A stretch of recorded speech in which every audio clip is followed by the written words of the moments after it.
So that, this case of Junaid Hafeez, who is who was a Pakistani lecturer at I believe it was called Bahauddin Zakaria University in Multan. Now, he has been sentenced to death just this in December 2019 on blasphemy, on grounds of blasphemy in Pakistan. He was under imprisonment from 2013. And a little backdrop to who this guy is, I mean, you can watch more detail about him online. He's somebody, I suppose, traditional, born and raised in Pakistan, with some loose sense of tradition there.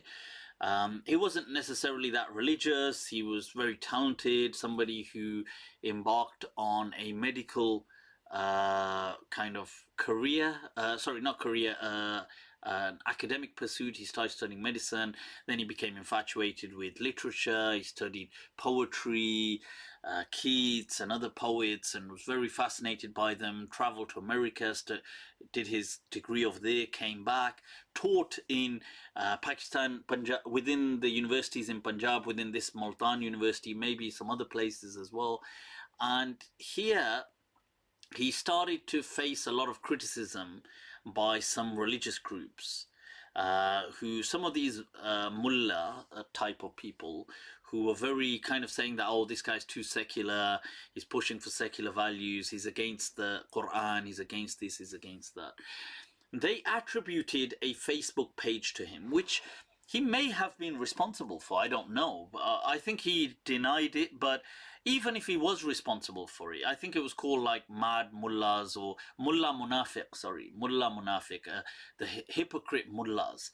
And then they attributed some other pages to him which were ridiculing, let's say, arguably, they claim that they were ridiculing the Prophet or Islam.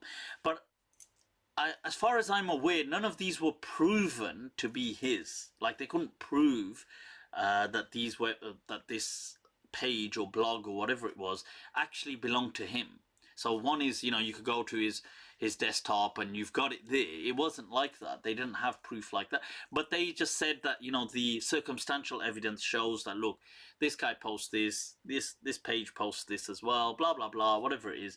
And they've kind of like circumstantially matched it up and said, well, this guy has blasphemed. So he was arrested in 2013. I think he challenged it by trying to say things like, look, because the website that they accused continue to remain active even after he's detained. So that was his legal point, that if it's me, then how is it still going on whilst I'm inside prison? So he was detained, placed in isolated confinement, and he was first represented. Finding representation was difficult. He initially got hold of a barrister who then kind of left him because there was too much social pressure for trying to defend somebody who is a gustakh, blasphemes against the Prophet. He then found another person who was the head of the charity commission, Human Rights Commission, I believe in Punjab, who represented him and fought his case and was threatened within the actual court. Like in front of the judge, he was told that, look, by the other opposing prosecution, that, look, if you carry on, you're not even going to be alive for his trial. And before you know it, within the subsequent, that coming year or so on, he was gunned down in his office. The solicitor, the human rights chair was gunned down. Right, so I think that may have been around 2015, and then he's obviously, this person, Junaid Hafeez, is left with no representation.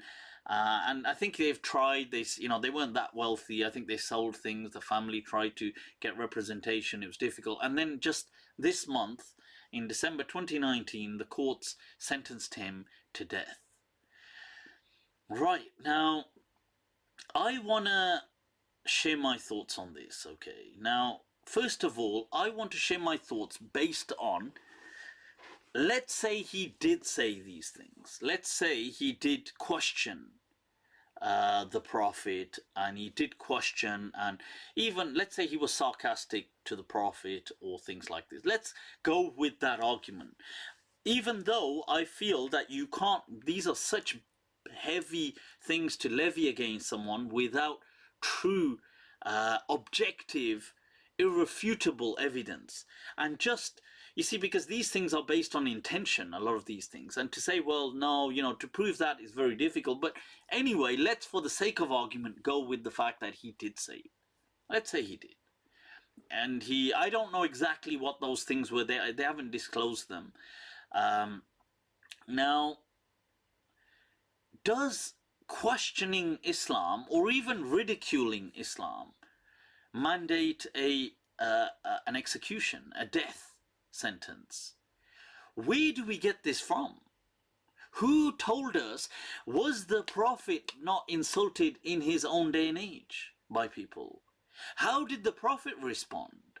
Did the Prophet respond by saying, execute him? How dare people today play God?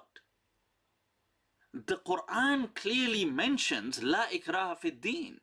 There is no compulsion in matters of the deen. If a person doesn't want to be Muslim, let's say a person doesn't believe in Islam, if he doesn't believe or she doesn't believe, that's their choice.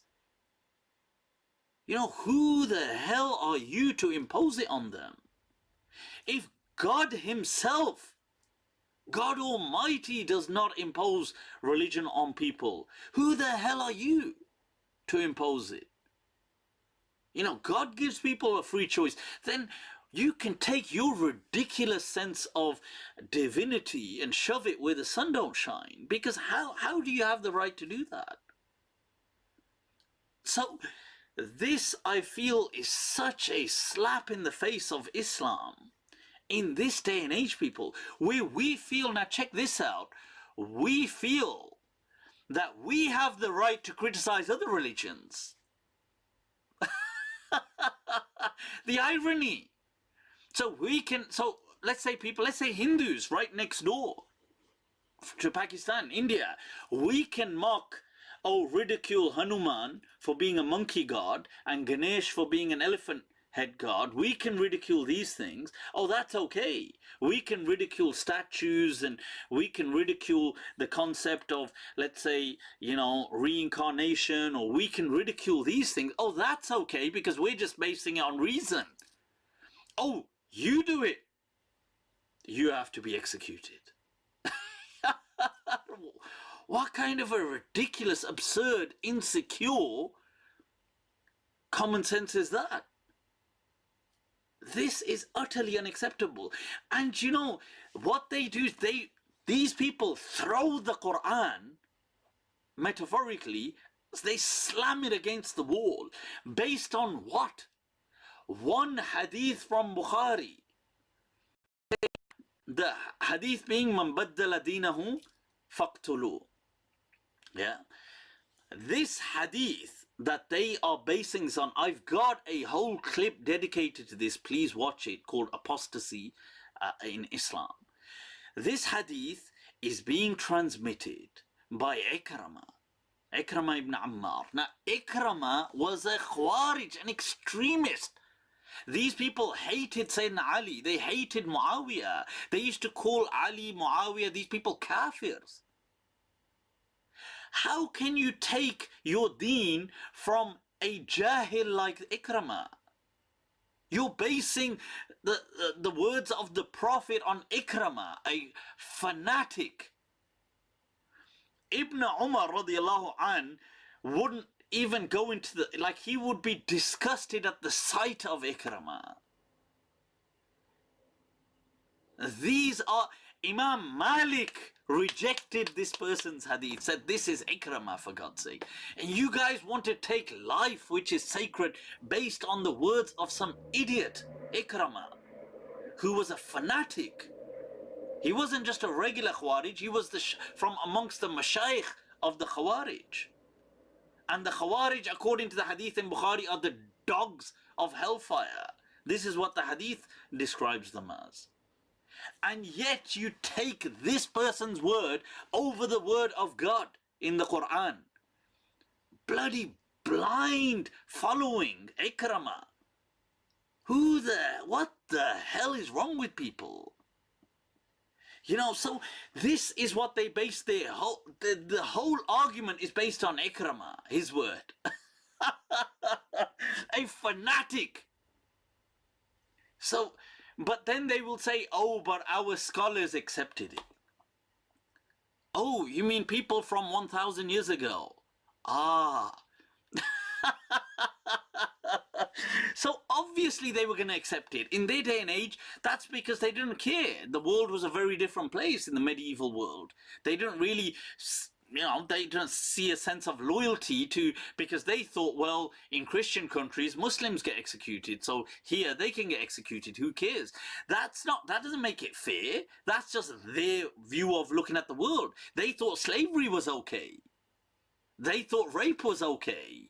Most of their books, they say stealing from non-Muslim lands is okay. This is what they say. Ibn Taymiyyah writes that there's ijma', that if you sneak into non-Muslim territory, whatever you steal is yours. He writes there's ijma' of this ummah on this.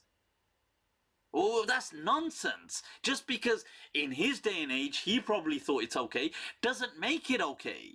These people are not God. So you have a verse of the Quran saying, La ikraha fid din. Even if a person, I'm going with the argument, first of all, I don't believe that we can prove. These things are meant to be, they're heavy claims, blasphemy. You know, the heavier the claim, the heavier the burden of proof. But even if for argument's sake the person did say it and he wasn't happy with Islam, that's his choice. Is this now how you convince people about Islam? That, oh, if you question it, we'll kill you. Yeah, what kind of insecurity is this? Like I said, let them question. Bring the best questions you've got. We will answer them. Yaar, darte kai ko? Are you that afraid of your own religion? Are you that scared that it's false?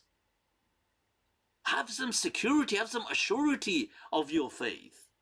I've said bring the best questions you can against Islam. Bring them to me. I will try to answer them.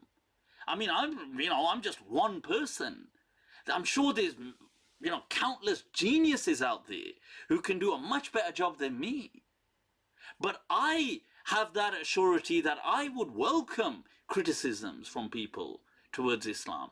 It doesn't damage my faith. If anything, it reinforces it, because you see, you're only as good as your adversary and your opponent. Because if you're just used to, oh, nobody can question me, your faith is just blind dogma.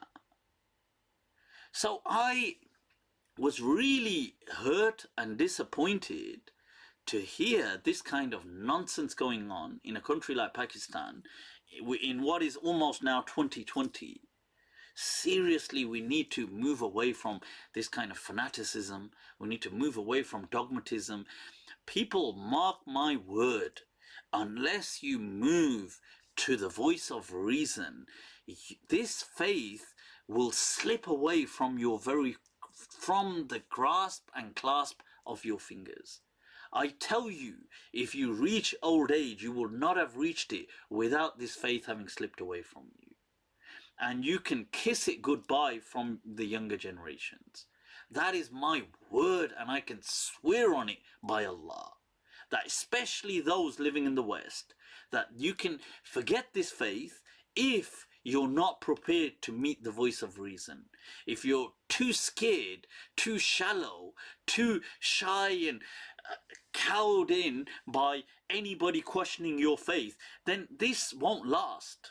It may just stubbornly be with you, but it is not something that you'll be able to convey to the generations after you, right? Because they won't accept this.